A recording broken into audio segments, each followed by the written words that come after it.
In this episode of the Nerd Day podcast, we will be discussing the new future of the DC universe in film, TV, and games.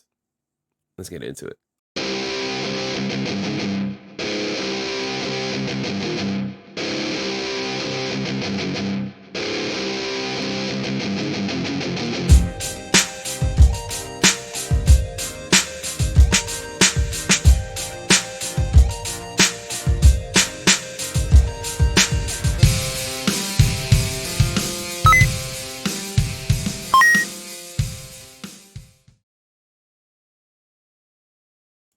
Welcome, one and all, to a new episode of the Nerd Day podcast. I am your host, your doctor recommended dose of nerdiness, aka your Nerd Day, Carlos Rodriguez. How are you? As you heard from the cold opening in the very beginning, we are talking about the DC universe. That is correct. The new film, TV, and game section. The first couple of movies have been announced. We know what's coming. We have an idea, and we're gonna break that down after we talk about our Patreons. That's right. As I mentioned, my name's Carlos. I have a Patreon as well. Not only just this YouTube and audio podcast thing, but these are the people who help make this show happen. Like, hopefully awesome, Matt and Maggie.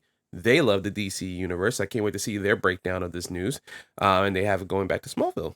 Really good podcast. I love watching theirs. Jeff Fellowship, brother from another mother. Susan, my birthday twin, is coming up. We got 21 more days to our birthday. Rest Pass, my partner in crime, over at apronworkpodcast.com for the audio, and then youtube.com. You just search Apronwork Podcast. Should be coming back soon, and we got an interview lined up for our wrestling podcast. By the way, how about that Royal Rumble? Really good, right? And Brandon, my big brother. So yeah, let's kick into it. It's going to be a little bit of a jumbled mess. Hopefully not too much. Only because like this news just broke, so I have a little breakdown. Links down below to the video that James Gunn posted on the DC YouTube, and as well, we're going to go into there's an article with some more stuff, and then I have some quotes from like Twitter I found. So breaking this down right here. The video started with James Gunn saying that he welcomed about the new DCU. This is him talking about it. He mentioned that there will be two separate imprints basically for DCU films and TV. One will be the DCU and their specific chapters, which I'll go into in a moment, and then DC Elseworlds, which will encompass Teen Titans Go, Joker 2 starring Lady Gaga and Jared Leto, Matt Reeves' Batman trilogy. That's right, confirmed as a trilogy now. We also have a date which will go down later on. Lois and Superman, which we have some more stories about that, and most likely as well Ta-Nehisi Coates' Black Superman movie. Those will all be called DC Elseworlds. If you're a fan of DC Comics, like I'm assuming everyone is, of course. Come on, Superman's the best, and I'm wearing a Nightwing shirt. Come on, the new lead of the DC, universe in the comics. Come on, son. That the Elseworlds has been a thing. I want to say since the '80s, like late '80s, early '90s. Like Dark Knight Returns, things of that nature. Like where Batman's a vampire, things like that. There's a bunch of Elseworld titles. So basically they're adopting that as a actual term for their film, TV, and animation and things like that. I actually didn't go too much into animation. I know there's a new animated slate that has Jensen Ackles as Batman. I wonder what's going to happen to those. They're most likely not going to be tied unless that is who is Batman, and we just don't know that yet, which would be awesome for anybody who's a Supernatural fan.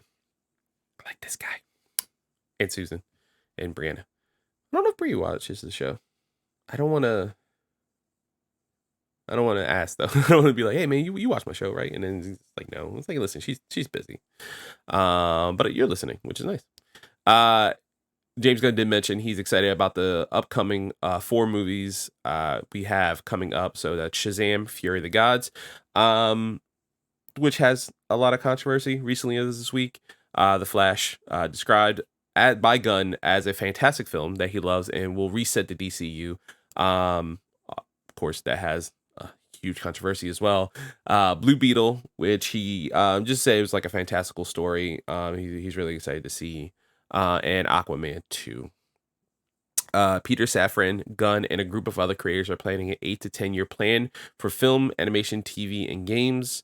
He didn't go into some details. IGN has a list of some of the creators who will be working on these upcoming projects. Some of the ones that have been announced. Not the whole slate has been announced, but some of them who's been announced. I could tell you Tom King is going to be working on an adaptation of his own story, which we'll get to in a little bit. From there we go. The first chapter of the DC universe is called Gods and Monsters, which is a kind of fitting title as we go through the projects. It is a mix of gods and monsters. The first project up is an animated series called Creature Commandos. There was a photo shown. I don't have it up here, but it had Weasel. I did see Weasel. So he made his little brother come back as Weasel. I'm assuming it is animated. Saw Frankenstein's monster, the Bride of Frankenstein as well. Yes, by the way, the DC universe does have a, you know, a Frankenstein's monster. That is a thing. He's a detective. Actually, he's pretty good at it too. He's one of the best detectives in the DC universe, alongside Detective Chimp, who's a chimpanzee who could talk, and he's a detective. Kind of looks like a mini Sherlock Holmes in a chimp body. He's adorable. Don't say that to his face though. He will punch you. Sorry. Oh yeah, and I guess I didn't mention this, and it wasn't mentioned in anything else. Constantine 2, Keanu Reeves' Constantine 2, his sequel to his 2005 movie. Wow, it's been a long time since that movie came out. I saw that when I was 18. That will most likely be Elseworld title as well. I mean, they didn't really even talk about the Ta-Nehisi Coates Superman movie, but that is, as I mentioned, Elseworld title. So yeah, that will kick off. That will be animated, but he did mention that any actors that are cast will be their characters when they show up in live action. So whoever is the Bride of Frankenstein, whoever is like Rick Flag, whoever is, whoever these characters are, whoever they may be moving forward, if they show up in like Creature Commandos, they will show up live action wise as their character from the animated series, and vice versa. If you see whoever you see as Superman, if like Superman shows up in Creature Commandos, he is the Superman that we have in the movies, which we'll get to in a moment. Next up is Waller. It is a series. We'll have Viola Davis continuing her role as Amanda Waller. Has her and some of the Peacemaker team members working together. I'm sure Harcourt. Not sure who else. They didn't mention, like, if John Cena's coming back as Peacemaker. There will be a Peacemaker season 2, and we'll have some more story in a moment about that. Next, the true beginning of the DC universe for chapter 1, Gods and Monsters, will be Superman Legacy. Written by Gunn himself. No director lined up as of yet. He mentioned this before as well, though, in my previous video about Gunn taking over the DC universe. That he was writing this. It will be released July 2025. So we'll get that. And another movie we'll talk about in a moment. That will be the true beginning of the DC universe. And honestly, it should be with Superman. Am I a Superman fan? Absolutely. Did I interview Greg Miller, the internet's #1 Superman fan, online for like an hour? Yeah, you can watch it. Link down below. Next, we have Lanterns for HBO Max, starring Hal Jordan and Jon Stewart. It will feature other Lanterns. It'll be similar to True Detective. And it'll be a couple of lanterns patrolling Earth who find something terrifying that ties into the larger DC universe. And then moving on. Sorry, I lost my place in this file. I literally just typed all this. Can you tell? Can you tell? I just typed all this like quickly and was like, make a video now. After that, we will get Wildstorm in DC's The Authority, which is one of the most surprising ones that I thought here. It's labeled as a passion project for Gunn. No roster mentioned yet, but I assume that we get Apollo and Midnighter, who are in the Wildstorm universe when they were separate, a counterpoint to Superman and Batman. More violent, like Midnighter's way more violent. He's got like a computer in his brain. They're also a couple. They're one of the most beautiful couples written in comic books, Midnighter and Apollo. Really cool. But it'd be cool to see them in the DC universe. I know Apollo and Superman, I think in the New 52 and maybe post New 52, they had like some kind of relationship where like they were friendly with each other and they were cool.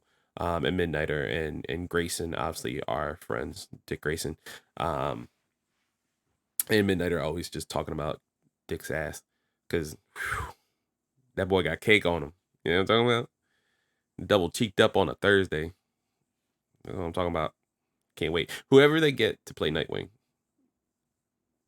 I need him to be double cheeked up on a Thursday. For real, I need that cake. All right, moving on for my thirst for Grayson's butt. Next will be a live action TV series called Paradise Lost. It's a story of Themyscira and the history behind the island. After that, we will intro the DCU's Batman, which is going to be titled, one of my favorite titles of this whole series, The Brave and the Bold. It's just going to be a story of Batman and his son, Damian Wayne, whose mother is Talia al Ghul, aka Robin, and Robin being like an assassin and Batman trying to break him. It's when Gunn was talking about it, he said it's based on Grant Morrison's Batman and Robin run, which is fantastic, by the way. You should read it. Great art from Frank Quartley as well.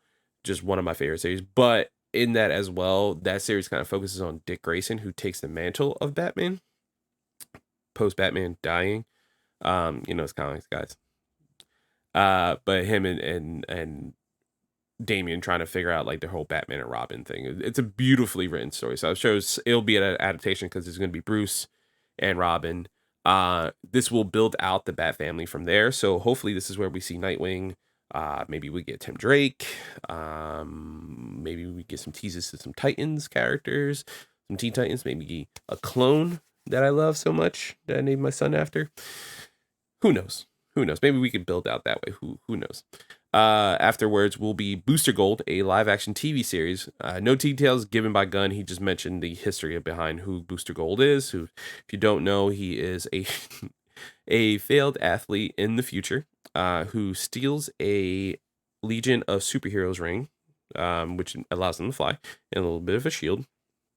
And it takes some technology and goes into the past, our present, to fight crime and to just kind of be a superhero. He does become more important and he is a hero and all right, but it's just funny how it starts. Him and his best friend Skeets. Love Skeets. Booster Gold, very fun. So it'd be cool to see who we get. That's gonna be a TV series as well. I know we have Booster Gold. I think technically what we have in the CW verse right now, which is Donald Faison. But I don't know how. I unfortunately have fell off on the CW verse when it comes to that. So after that will be an adaptation of Tom King's Supergirl, Woman of Tomorrow, as a live action film. Gunn did mention that last year's Supergirl, Woman of Tomorrow series from Tom King was one of his most recent, like, rare gem finds that he loved. He sounded really excited about it, and I'm really interested to see how we progress with that. It's going to be awesome. He did mention, Supergirl growing up on a chunk of Krypton, seeing like their family die and all this other stuff. So they're a little more jaded than, the big blue Boy Scout that is her cousin, Clark Kent. It's also going to be able to see this will be our third live action, or no, fourth live action, fifth live action? Fifth live, I had to think about it. Take on Supergirl, whether it be a TV or movies, because we had Helen Slater. I do not, Laura Vandervoot, am I right? For Smallville. Melissa Benoist in Supergirl, amazing TV show, a very fun TV show on CW. And then Sarah, we have an actress who's playing her in the DCU so far. I am going to look that up real quick. Supergirl, Woman of Tomorrow. No, that's not what I want. Supergirl, Flash movie. Okay. Sasha Callie. I am so sorry. I completely spaced on that. The movie hasn't been out. It's supposed to be out like a million times already over. But yeah, she's playing Supergirl in that Flash film. So we'll see how that goes. And then if she might move over. We have some more details after. Who knows? And And then lastly, that was announced today. Again, this is not the full slate for chapter 1. Swamp Thing.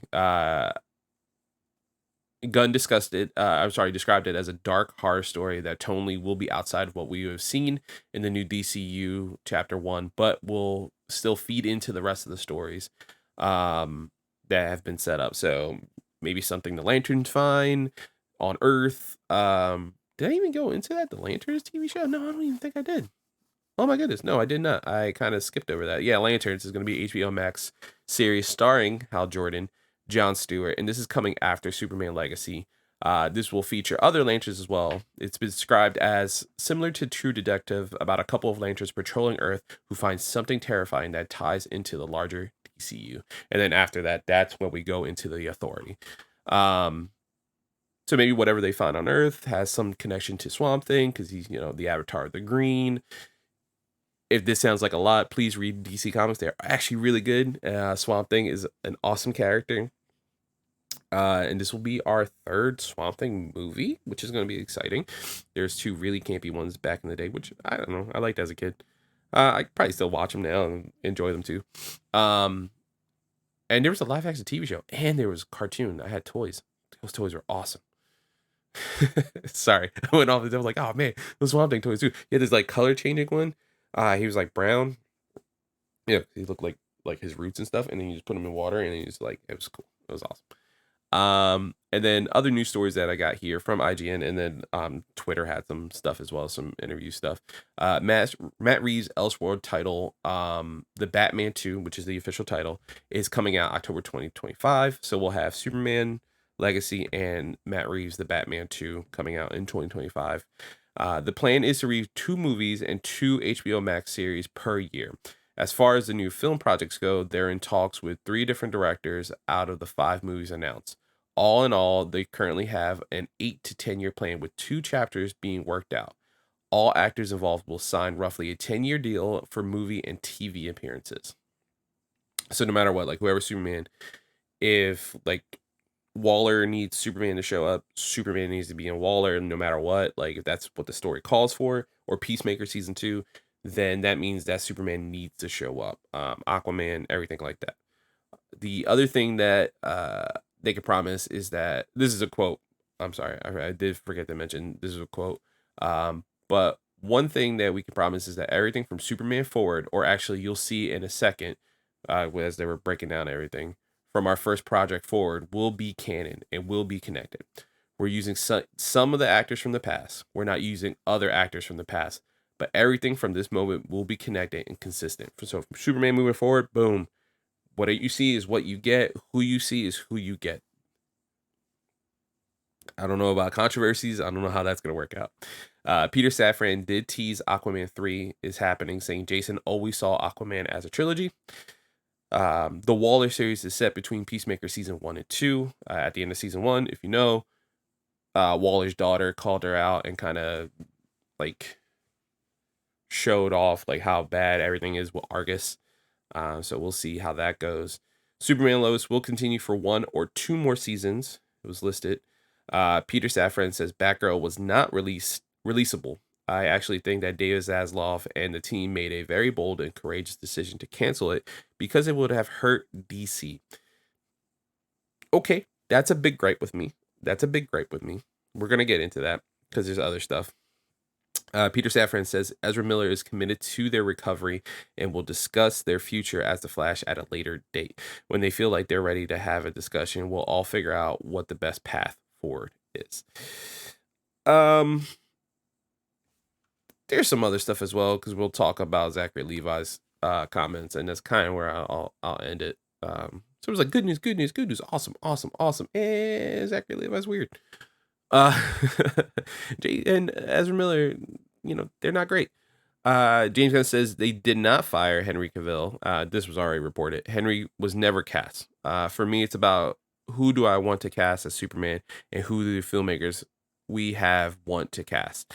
And that for me is the story. It isn't Henry.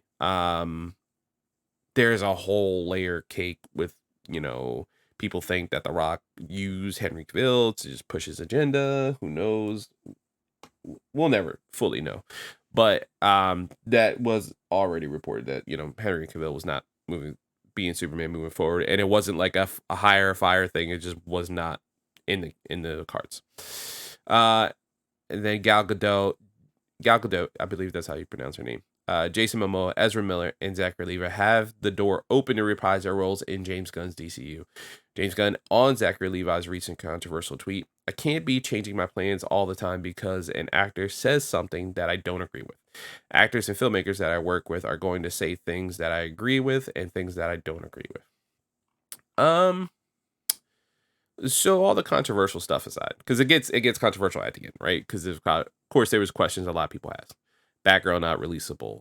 You know, Peter saying that David Zaslav and the team made a bold decision, courageous decision to cancel it because it would have hurt DC. It would have, though? Would it have? Now we have a clear picture of what's to come DCU wise. We know there's a reset button with the Flash. Um, we know just a plenty thing. It could have been an Elseworld title. You know, you could have said from jump, it's an Elseworld title. It'll not connect at all. We'll never move forward with this vision of what we have for Batgirl. Here you go. And they said it looked like a CW plot and all this other stuff. Man, there's some bad movies in DCU.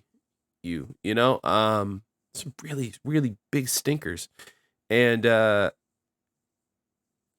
I don't know. Even if this would have been bad, like how bad? Like how bad could this have been compared to like you release the Suicide Squad? Not the Suicide Squad. That James Gunn one's awesome. The Suicide Squad with Jared Leto and all this stuff. That movie sucks. It's horrible. There's shiny things in there like, you know, Harley Quinn.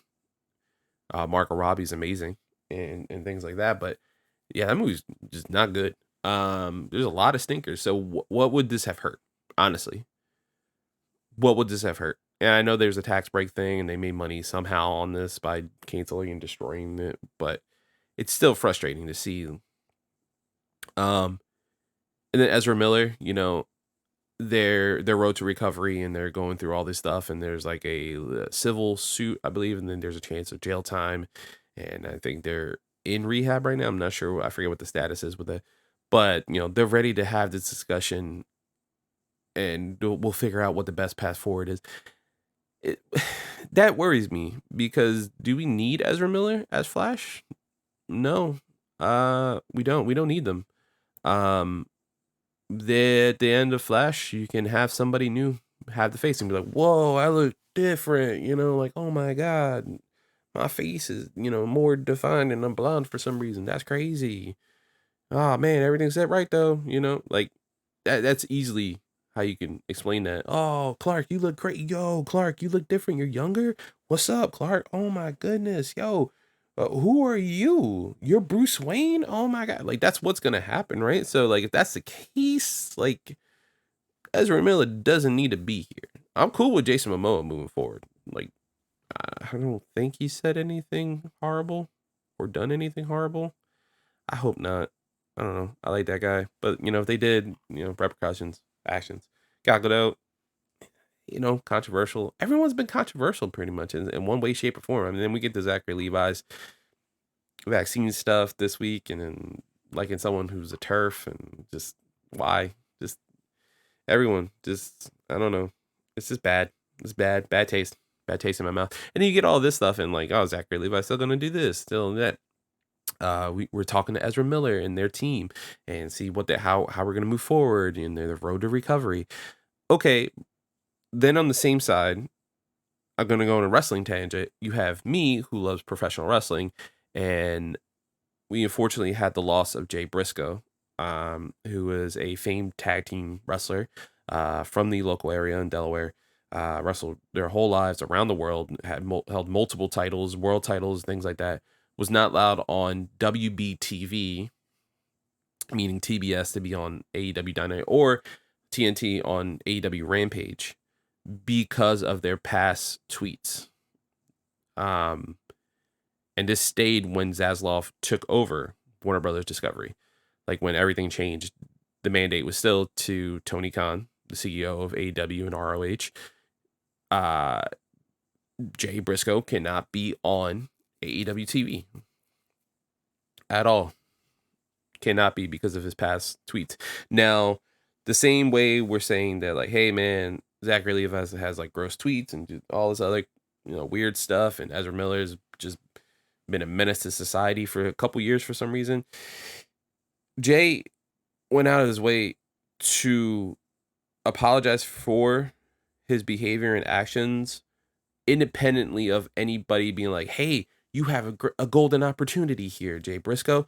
Why don't you apologize for your past stuff? Oh, you know what? I'm about to make a bunch of money. Let me apologize. No, independent of anything, Jay Briscoe apologizes for his horrible, vitriolic like tweets about gay people, and he's be like, I went to some classes, I learned about people, I learned that, like, this was horrible. What I said was deplorable. I'm not that person. I independently went out and all this stuff. And then you have gay wrestlers like Effie and Boyle over in NWA saying how Jay Briscoe and Mark Briscoe, his brother, like, have been the most welcoming people in professional wrestling, has gone to bat for these people in professional wrestling. They are not the same person. They are family man. They're this, and that. And again, independent of any part of a discussion or like, hey, you can make money if you apologize. Like, where it kind of feels like that with Ezra Miller. Like, hey, if I say I'm sorry,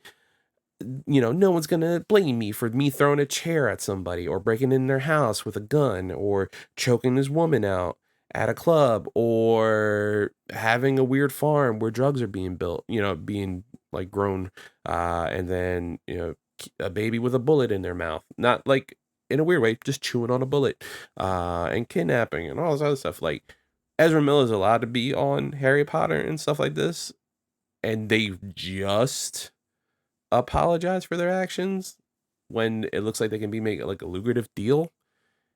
And Jay Briscoe was like, years after, it was like a couple years after, it was like, yo, I was a effing idiot.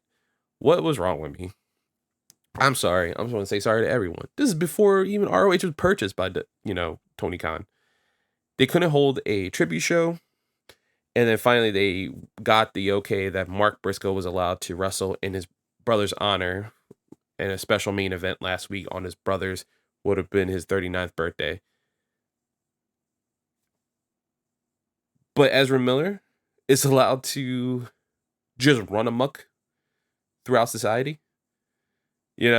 Zachary Levi could like do whatever. Gal Gadot could do whatever. Batgirl gets canceled. I don't understand Warner Brothers Discovery. So I have it's a weird way to end this video because it's like, here's my frustration and here's my happiness of everything kind of boiled together. It's hard when you're a wrestling fan who loves his alternative, which is AEW, and you're this person who loves comic books and the DC universe. Like, it's hard to see, but I have a Nightwing tattoo. Like, how do I do that? There you go. I have a Nightwing tattoo. I'm wearing a Nightwing shirt. Like, I love Nightwing. I named my son after Connor Kent. Like, I love Superboy. I love Batman. I love Superman. I've got the podcast with the number one Superman fan in the world, Greg Miller, about Superman, and nerves went out of the window. We were just talking. We're just two guys who happen to have cameras on us, just talking about Superman, and it was amazing. And it's frustrating to be a fan of both and seeing this one big conglomerate in charge of both wrestling alternative that the world needs, and as well this comic book history, new media thing that we kind of want because of Marvel, right? I have a lot of hope. I will say that. I'm going to end it on a positive note. I do have a lot of hope that the DC universe moving forward is going to be good. I know James Gunn isn't without his own controversy. Who he already apologized, similar to Jay Briscoe, before he even got hired by Disney, before he was even looked at for Guardians. So there's like a lot of weird stuff there, and I guess I feel like I almost sound like a hypocrite with some stuff, but I'm very excited about what Peter and James are going to do with the DC universe. I will say that. David Zaslav is the question mark here and the weirdness that we have. Like, no tribute show for a guy who died, but Ezra Miller is allowed to still have their role and make millions of dollars. I don't know. It's interesting.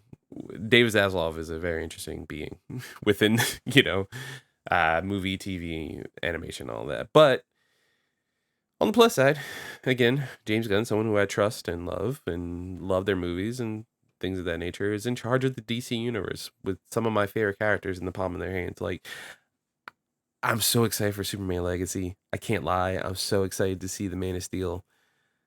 Ah, all right. Well, anyway, if you like what you listen to, please give me a follow. If you're watching the video, there's my Twitter. Let's discuss this more. Let's talk about it in the comments. Are you excited about the new DC Universe Chapter 1, Gods and Monsters? What do you hope to hear from, further on? Like, again, this is not the full slate. So are you hoping for any characters to see? Like, are we, do you want another Wonder Woman movie? Do you want, like, Paradise Lost should just be the only Wonder Woman thing until it's time for her to show up? Do we get a Trinity movie? That's awesome. I didn't even think of that. Just straight up call it the Trinity and have Batman, Superman, Wonder Woman. That'd be awesome. When do we introduce the Justice League as a team? There's a lot to go here. But, comment down below. Let me know what you think. And till next time, I love you guys. Be good people.